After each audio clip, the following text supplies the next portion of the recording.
Hello, friends. Now, coming to the next chapter, chapter number 3, from gathering to growing food. Here's one story is given, that is Nanu's lunch. Nanu जो है क्या कर रही, lunch कर रही है, and the lunch time Nanu was eating her favorite food, boiled rice, squash, pumpkins, beans and meat.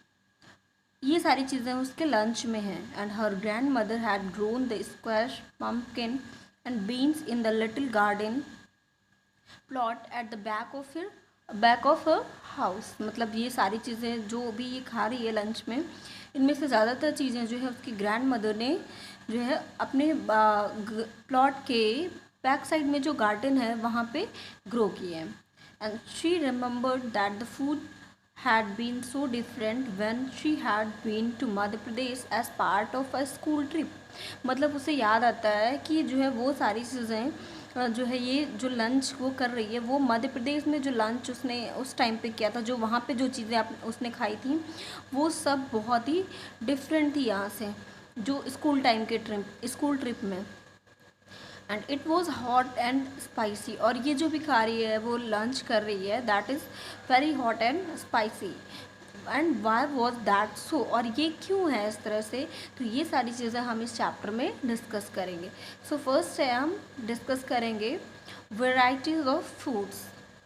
So today most of us food such as fruit, vegetables, grain, milk and meat comes from the plants that are grown and animals that are reared. मतलब जो mostly हमारे जो fruits हैं, जो plants या जो भी है हमारी ये सारी चीज़ें होती हैं, ये ग्रो किए जाते हैं ज़्यादातर, या फिर हमें कहाँ से मिलते हैं, एनिमल से.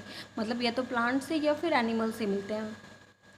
Different plants grow in different conditions like rice requires more water than wheat and barley. मतलब जैसे कि सब सारे प्लांट्स जो होते हैं उनकी ग्रो करने की कंडीशन सबकी डिफरेंट होती है. सब डिफरेंट कंडीशन पे ग्रो करते हैं. जैसे कि आपका राइस है, राइस को बहुत ज़्यादा वाटर की नीड होती है in comparison of wheat and barley. मतलब बार्ली और वीट को उतनी ज़्यादा वाटर की नीड नहीं होती है जितनी कि राइस को होती है.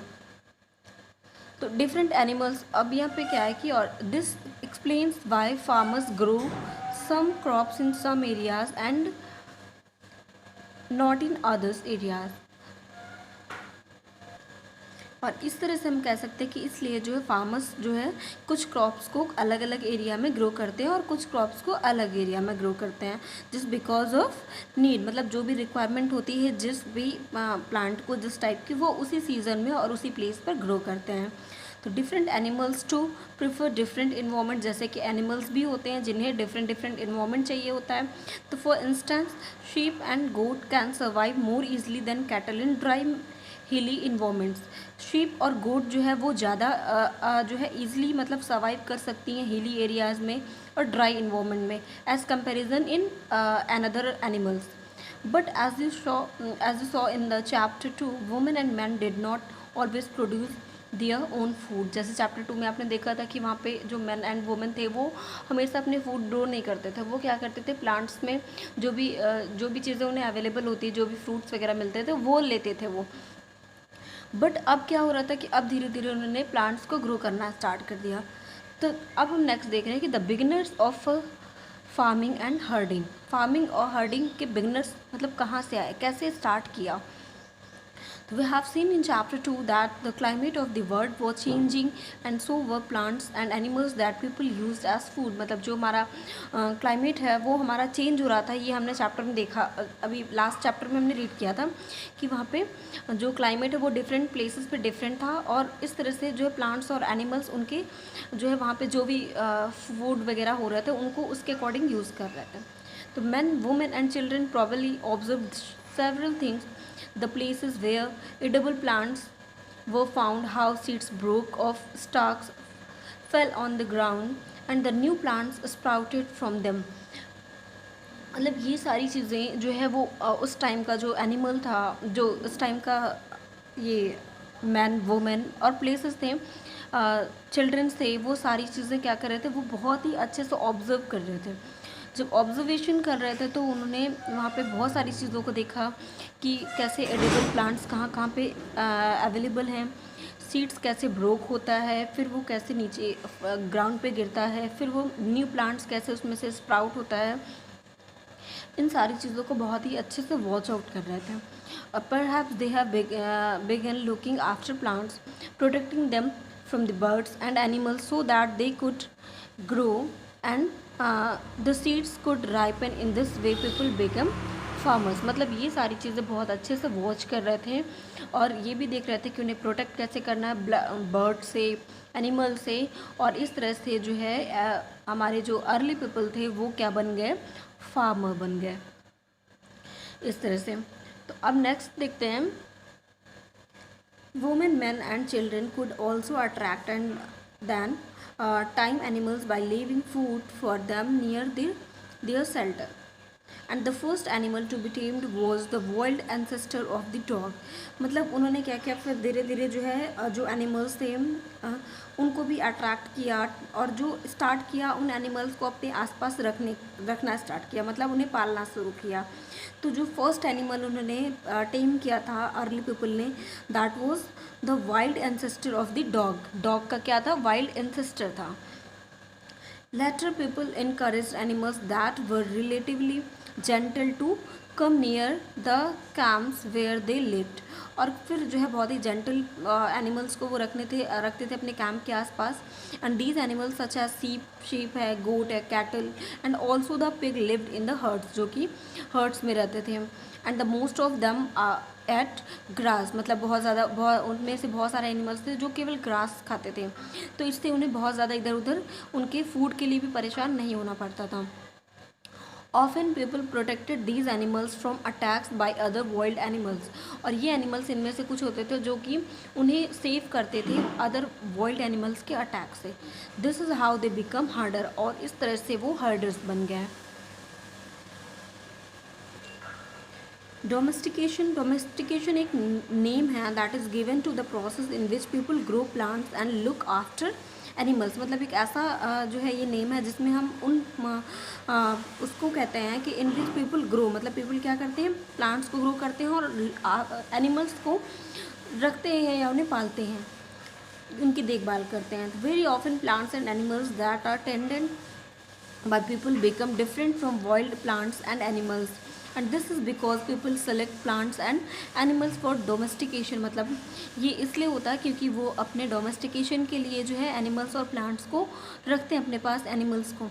तो this is because people select plants and animals for domestication. For example they select those plants and animals that are not prone to disease, मतलब जो जिनसे कोई डिजीज़ ना होती हो उस तरह के प्लांट्स और एनिमल्स को वो ग्रो करते थे या डोमेस्टिकेट करना स्टार्ट किए। They also select plants that yield large size grain and have strong stocks capable of bearing the weight of the ripe grain, and seeds from selected plants are preserved and sown ensure that the new plants and seeds will have the same qualities। और मतलब उन plants के जो seeds होते थे उनको जो है क्या किया, स्टोर करना भी स्टार्ट कर दिया, और उसके बाद जो है और उन्हें ये चीज़ मतलब उन्हें पता था कि जो न्यू प्लांट होगा उसकी भी सेम क्वालिटी होगी, वो भी उसी तरह का प्लांट होगा जैसे कि ये सीड था जिस प्लांट का। Among animals, those that are relatively gentle are selected for breeding, and as a result gradually domesticated animals and plants become different from wild animals and plants। मतलब इस तरह से जो हमारे कुछ प्लांट्स और एनिमल्स थे वो जो है वाइल्ड एनिमल्स या वाइल्ड प्लांट्स से डिफरेंट हो गए क्योंकि उनका डोमेस्टिकेशन स्टार्ट कर दिया था अर्ली पीपल ने। For example, the teeth and the horns of wild animals are usually much larger than those of the domesticated animals। मतलब जो हमारे वाइल्ड एनिमल्स होते थे उनके जो हॉर्न्स और जो टीथ होते थे वो बहुत ही लार्जर होते थे in comparison of domesticated animals. Domesticated animals के कंपैरिजन में वाइल्ड एनिमल्स के जो है टीथ और हॉर्न्स बहुत ही लार्ज होते थे। You can look at this picture. ये जो है आपका वाइल्ड पिग का टीथ है और ये एक डोमेस्टिकेटेड पिग का टीथ है। ये ऐसा जो है ऐसे ही पिग का टीथ है जो मतलब फॉरेस्ट में फ्री होकर घूम रहा है, और ये डोमेस्टिकेटेड जो है पिग है उसका टीथ है, तो ये इसके कंपैरिजन में स्मॉलर है। तो domestication was a gradual process that took place in many parts of the world. It began about 1200 years ago. ये सारी चीज़ें कब स्टार्ट हुई? About 1200 years ago. And virtually all the plants and the animal produce that we use as food today is a result of domestication. जो भी सारी चीज़ें हम आज ग्रो कर रहे हैं, हमारे फार्मर्स ग्रो कर रहे हैं, ये सारा किस चीज़ का रिजल्ट है? डोमेस्टिकेशन का ही रिजल्ट है। Some of the earliest plants to be domesticated were wheat and barley. उनमें से कुछ ऐसे प्लांट्स हैं जो कि पहले डोमेस्टिकेट किए जाते थे, वीट और बार्ली। और इसके अलावा जो एनिमल्स थे जो डोमेस्टिकेट किए गए, that was sheep and goat. A new way of life. अब हमारी एक नई लाइफ की तरफ देखते हैं कि कैसे अर्ली पीपल की लाइफ चेंज हुई। If you plant a seed you will notice that it takes some time to grow, and this may be for a several days, weeks, months and in some cases years। मतलब अगर आप कोई seed लेते हैं और उसको आप grow करना चाहते हैं तो ये डिफरेंट मतलब टाइम लेता है, काफ़ी टाइम लेता है। जैसे कि कुछ होते हैं कि कुछ वीक्स लेते हैं, डेज, मंथ्स, और कुछ ऐसे केसेस होते हैं जो काफ़ी साल लग जाते हैं उनको ग्रो करने में। When people began growing plants, it meant that they had to stay in the same place for a long time looking after the plants, watering, weeding, driving away animals and birds. मतलब अगर उन्होंने start किया ये grow करना, it means कि they want to stay at the same place. मतलब बहुत सारे टाइम तक उन्हें एक ही प्लेस पर रहना पड़ता, और ये उन्होंने डिसाइड कर लिया कि वो रहेंगे एक प्लेस पर, उससे उस प्लांट को देखेंगे, उसकी वाटर करेंगे, वीडिंग करेंगे, उसे बाकी जो एनिमल्स और बर्ड्स से उसे सेव करेंगे टिल द ग्रेन राइपन, जब तक कि वो ग्रेन जो है राइपन नहीं होता है। And then the grain had to be use carefully, और उसके बाद फिर उस ग्रेन को हमें केयरफुली यूज़ करना है। अब देखो, ways in which grain was use as a seed, as a food, as gifts and stored for food. Next, storing animals. Animals को स्टोर करने का क्या मतलब है यहाँ पे कि animals multiply naturally besides if they are looked after carefully they provide milk which is an important source of food। कि मतलब जो ऐसे एनिमल्स जो हमें मिल्क प्रोवाइड करते हैं उन्हें जो है हम as a source of food use कर सकते हैं, एंड उनसे मीट भी हमें अवेलेबल होता है। तो whenever required, in other words animals that are reared can be used as a store of food. तो ये कह सकते हैं कि जो एनिमल्स, ऐसे एनिमल्स को रेयर किया जाता था जिन्हें हम स्टोर कर मतलब फूड के स्टोर के रूप में यूज़ कर सकते हैं। मतलब उनके पास हमें फूड अवेलेबल होगा हर टाइम टू टाइम, क्योंकि मिल्क वो टाइम टू टाइम देते हैं, उनसे जो है हमें मीट टाइमली मिल सकता है। तो इस तरह से उन एनिमल्स को स्टोर करना मीन्स कि उन्हें रेयर करना स्टार्ट किया अर्ली पीपल ने। Next, finding out about the first farmer and herders. अब हमें फर्स्ट फार्मर और हर्डर के बारे में कैसे पता चला? तो टर्न टू मैप 2। अब मैप 2 हम पेज नंबर 14 पर चलते हैं। वहाँ पे जो है क्या है कि ब्लू स्क्वायर्स में दिया गया है कि उन्होंने each marks a site from where archaeologist have found evidence of early farmers and herders. तो हम लोग पेज नंबर 14 पे देखते हैं, एक बार मैप को देख लेते हैं। दिस इज मैप ऑफ, तो यहाँ पे देख रहे हैं ब्लू कलर से, ये जो ब्लू स्क्वायर दिख रहे हैं, ये ब्लू स्क्वायर ऐसे प्लेसेस हैं जहाँ पे हमारे आर्कियोलॉजिस्ट ने फाइंड किया था कि यहाँ पे इन प्लेसेस पर फर्स्ट हर्डर और फार्मर्स हमें थे, पहले रहते थे, ये लोग यहीं पर इन प्लेसेस पर रहते थे। तो these are found all over the subcontinent. Some of the most important ones are in the north west। कुछ हमारे places north west में हैं, कुछ जो कि आज जो है जम्मू कश्मीर में है, and in the east and south India. तो ऑल ओवर इंडिया में, ऑल ओवर इंडियन सबकॉन्टिनेंट में ये हमारे हर्डर और फार्मर्स रहते थे। तो to find out whether these sites were settlements of farmers and herders, scientist study evidence. मतलब जो साइंटिस्ट हैं वो आज भी स्टडी कर रहे हैं, एविडेंस ढूंढ रहे हैं कि क्या वहाँ पे जो फार्मर्स और हर्डर्स थे वो उनका सेटलमेंट वहीं पे था, क्या वो लोग वहीं पे रहते थे उन्हीं प्लेसेस पर। evidence of plant and animal bones. तो one of the most exciting finds includes remains of the burnt grain and these may have been burnt accidentally or on purpose. मतलब वहाँ पे कुछ हमें जो मिले हैं वहाँ पे remains वो किसके burnt grain के. तो हो सकता है कि ये जो है accidentally हो गया हो, burn हुआ हो या फिर किसी purposefully ये burn किया गया हो.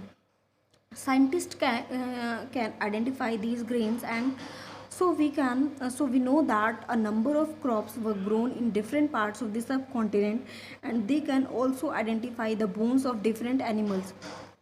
तो वहाँ पे हमें डिफरेंट टाइप के प्लांट्स और उनके रिमेन्स भी मिले और डिफरेंट एनिमल्स के भी बोन्स वगैरह मिले जिससे कि हमें पता चलता है कि वो डिफरेंट एनिमल्स और प्लांट्स के बारे में बहुत सारी चीज़ें जानते थे. Look at the table below to see where evidence of grain and bones of domesticated animals have been found. अब हम इस टेबल पे देखते हैं कहाँ पे कौन कौन सी चीज़ें हमें मिली हैं. ग्रेन एंड बोन्स, और ये हमारे साइट्स हैं, मीन्स प्लेसेस हैं जहाँ पे हमें ये सारी चीज़ें मिली हैं. तो वीट, बार्ले, शीप, गोट और कैटल, ये सारी चीज़ें हमें मेहरगढ़ से मिली. मेहरगढ़ ये हमारा प्रेजेंट डे में कहाँ पे है, पाकिस्तान में है ये साइट. राइस और फ्रेगमेंट्री एनिमल बोन्स ये हमें कोलिदवा में मिली हैं जो कि प्रेजेंट डे में कहाँ पे है, उत्तर प्रदेश में है. Rice, cattle, hoof marks on clay surface ये हमें कहाँ पे मिला है, महागढ़ में मिला है जो कि प्रेजेंट डे में ये भी हमारा उत्तर प्रदेश में है. वीट और लैंटिल हमें मिला है जो कि कहाँ पे है, गुफक्राल में है, ये प्रेजेंट डे में कहाँ पे, कश्मीर में है. Wheat and lentil, dog, cattle, sheep, goat, buffalo ये सारी चीज़ें हमें कहाँ से मिली हैं, बुराज़ोम से जो कि प्रेजेंट डे में ये कहाँ पे है, कश्मीर में है. Wheat, green gram, barley, buffalo, ox ये सब किस कहाँ पे मिले हैं, चीरन में मिले हैं, ये प्रेजेंट डे में कहाँ पे, बिहार में है. मिलेट, कैटल, शीप, गोट, पिग ये हमें कहाँ पे मिले हैं, हल्लूर में मिले हैं in present day Andhra Pradesh जो कि प्रेजेंट डे में कहाँ पे है, आंध्र प्रदेश में है. Black gram, millet, cattle, sheep, pig ये हमें पियाम्पाली से मिले हैं जो कि आंध्र प्रदेश में है इस टाइम. तो ये सारे कुछ ऐसे साइट्स हैं जो जहाँ से हमें ग्रेन और बोन्स के जो है रिमेन्स फाइंड हुए हैं, मिले हैं.